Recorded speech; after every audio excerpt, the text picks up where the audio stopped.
When I woke up this morning, I was sitting on the edge of my bed, and I had a thought about the sheer weight of misery that some of us feel, particularly women.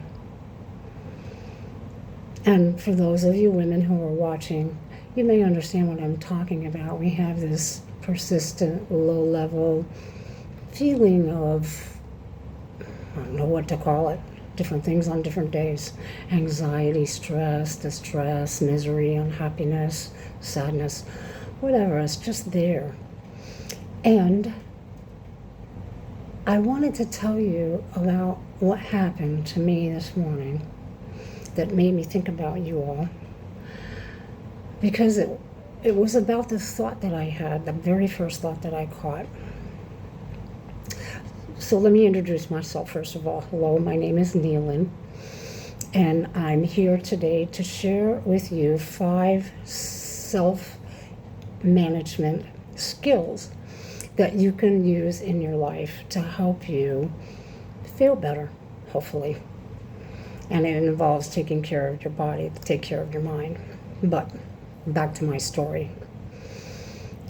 And here's the reason I'm talking about this. Because several years ago, I was getting ready to teach a class, a skills class. And the title of the skills class was Mindfulness of Current Thoughts. Some of you may be familiar with that.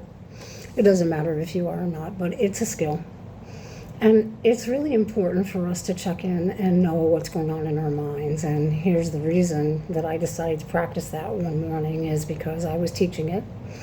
And I thought, I need to have this experience, because this was a skill that I didn't use very often, so that I could tell the people in the group what my experience was. And so that day, when I was practicing mindfulness of my current emotion, the very first thought that I caught was, I hate my life. And wow, that shocked me. And not only did it shock me, it was fairly frightening. So I began to wonder and really get curious about where that thought came from. And this wasn't easy. So I sat quietly and followed my breath, and I realized that I had many, many challenges in my life. My partner of 20 years was gravely ill, and I was a primary caretaker for her. And at the same time, I was involved in a full-time psychotherapy practice, and I was on call 24 hours a day for people who were in crisis and needed my help. So I was involved in helping a lot of other people help themselves. I was supporting that for them. And one of the things I realized was I wasn't helping myself. I wasn't even taking care of myself.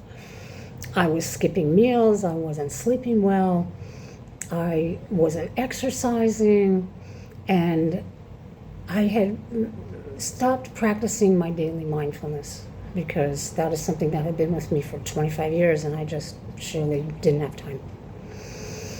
And so I said, what the heck does this mean? What could this possibly mean?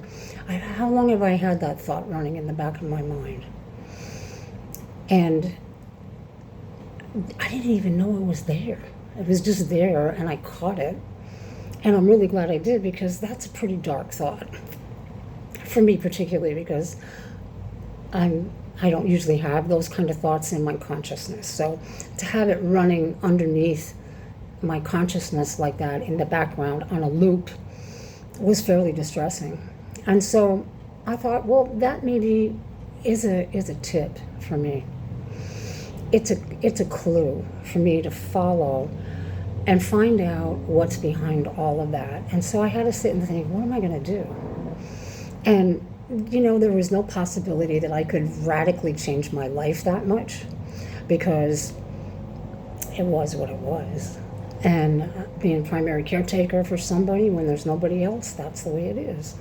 And I needed to work, and people depended on me. And so what was happening in my life was not something that I thought about denying. I didn't think about pushing it away. I didn't think about pushing it down and not talking about it, because I've learned in my practice and over years of my own self-awareness is that those things are really detrimental to us. And so I began to put a plan in place. And the first thing I did was I started my mindfulness practice up again. Remarkable thing about mindfulness is simply this. If you don't have a mindfulness practice, consider getting one. Mindfulness practice, although related to meditation, not the same. I'm not going to get into that too much in this video. I could get into it in another one later on. But it's incredibly useful, and there's scientific studies that show how remarkable changes happen in your brain to help you with cognitive processing and focus and decision making and on and on. So I encourage you to do your own research and see if mindfulness is something that might be valuable to you. So the next step for me was to figure out how to get enough sleep.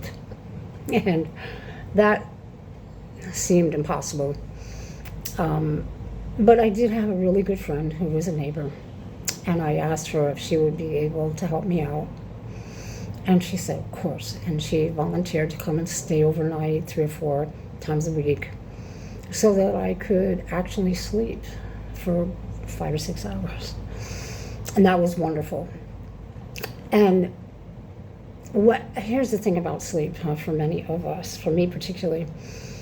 When I don't get enough sleep, I can get pushed into emotional crisis thinking because my emotions become so overwhelming that I don't know what to do, and I go into panic mode, okay, because my brain doesn't function properly unless I sleep, and for a lot of us that's true. So you can do your own self-evaluation on that, but it affects my ability to regulate emotions, process problems, think things through, and it just in general decreases my effectiveness as a human being. So the other thing that I came to in my self-awareness of this thing that was going on with me and trying to problem solve that thought was that I was not eating well at all. I was eating a bunch of empty calories almost on a daily basis, very rarely had anything what you might call nutritious. I was eating pizza, popcorn, candy, mostly chocolate, and yeah, there was a lot of alcohol, okay, which, once again, alcohol is another biggie. Alcohol is something that impairs our judgment. And it actually, once again, there are scientific studies, alcohol can actually contribute to depression. So all these circumstances made me realize that I needed to do something and, manage my life in a much more skillful way. And so here I'm going to tell you now what the 5 things are, okay? The 5 things that are in the skill set are directly related to taking care of our bodies so that we can help our brains function properly. So the first one is pay attention to how you feel. So I'll use me as an example again. In my case, I just didn't feel well. I was out of sync. I was off, if you want to say that, and I noticed that. And so physical well-being is important. There's a lot of components to that. So it first is important to recognize that you need to do something different physically. But sometimes it's important to see a doctor. And once again, I'm not giving medical advice. I am not a doctor. I'm not a PhD. But it is important to see a doctor sometimes if you don't feel well and rule out a medical or a medication issue. But in my case, I had emotional issues. And so what I did in order to tend to that, I don't feel well condition, was I found a great therapist. And I worked with her for about 8 months. And she was wonderful. She helped me in so many ways. And I'm forever grateful to her for that. So step number 2 is to figure out how to have a balanced, nutritious eating plan. And I resist using diet because diet is something that is doomed to fail. In order to change your lifestyle and your eating habits, that's not a diet. It's a lifestyle change. And so what I did was I decided to practice the 80-125 rule. And it's a little Eastern in its philosophy, but it goes like this. So you eat most days until you're 80% full. And then sometimes, once a month, on special occasions, whenever you decide is okay, you eat to 125%. And once again, I want to emphasize that's occasional. It's not every day. And so one of the remarkable things about eating in this manner is that, for me personally, my experience is that I lost weight. I was able to incorporate more healthy choices, more vegetables, more fruit, less animal protein, more legumes. And I actually felt better because of it, and it was more balanced, and so my body responded in kind. And, it's one of those things that is important to figure out for you individually, whatever works for you. There's many different types of nutrition plans that you can follow that are healthy. And, one of the things I learned about living in New Mexico, sometimes food makes us feel things. Okay, so I'm not a native New Mexican. I lived in New Mexico for 20 years. And one of the things I learned about New Mexico is that hatch green chili, when it's really spicy, it makes you feel incredible because it stimulates your serotonin and it lasts for a long time. So it's almost better than getting high, in my opinion. So that leads us to number 3. Number 3 is that it's really beneficial to avoid non-prescription drugs, you know what I'm talking about, right? And to limit or eliminate alcohol. And the reason for this, once again, is that using drugs and alcohol is a different type of treatment. It's almost like self-medication, they may call it. But it isn't healthy. It is not good for you. And it impairs our ability to manage our emotions because we just get disinhibited. Now, once again, I'm not a doctor, so I'm not making a medical recommendation. But there is a lot of medical and scientific evidence out there about what drugs and alcohol do to us and what it does to our brains and our internal organs. And so medications particularly have some pretty powerful side effects, and if you're somebody who has prescriptions, always good to check in with your doctor. So on to number 4, which was one of my biggies, was get enough sleep. And sometimes that can be difficult, and once again, the medical recommendations, 7 to 9 hours a night. That may not work for everybody. The goal actually is to feel rested when you wake up and to feel like you slept. If there is a sleep problem for you, there is a solution. It's a problem to be solved. It's not a never-ending thing. I've worked with a lot of people in my career who have had sleep issues, and there are sleep protocols. There are all kinds of strategies that can be engaged to help people sleep. And that would be something you would talk over with a mental health professional or a doctor. So number 5, this is another big one, exercise. Because exercise is something that we add on to our already busy lives. We have so many responsibilities, particularly as women. It's really hard to figure out how to exercise.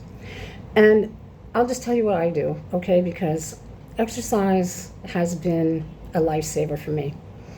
And part of the reason that I like exercise so much is that it gives us neurochemicals. It gives us serotonin, dopamine.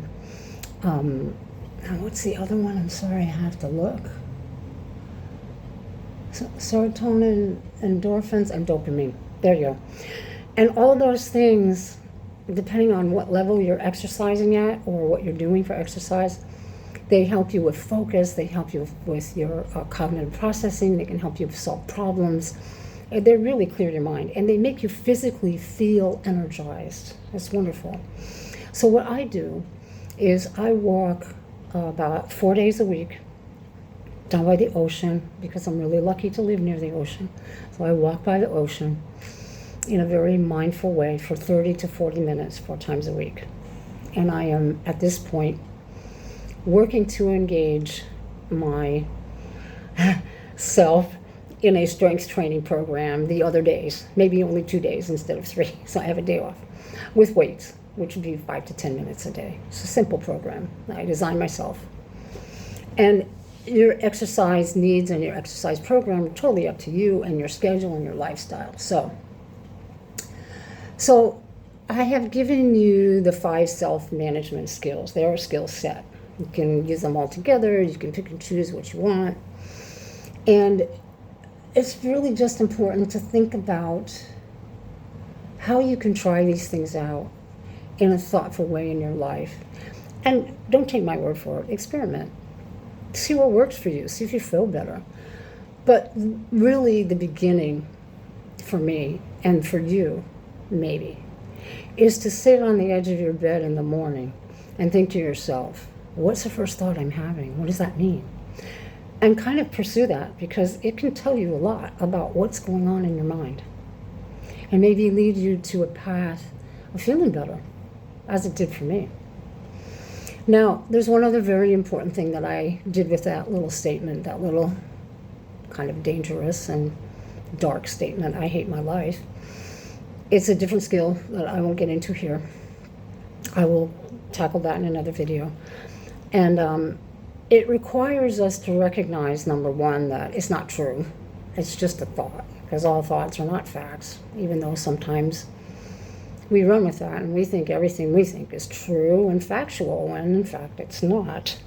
So there's another skill for that, actually, and it's a way to deconstruct that thought and take the power out of it, and you actually dig out the roots and you change it to make it into something else that is much more useful than saying, oh, I'm fine.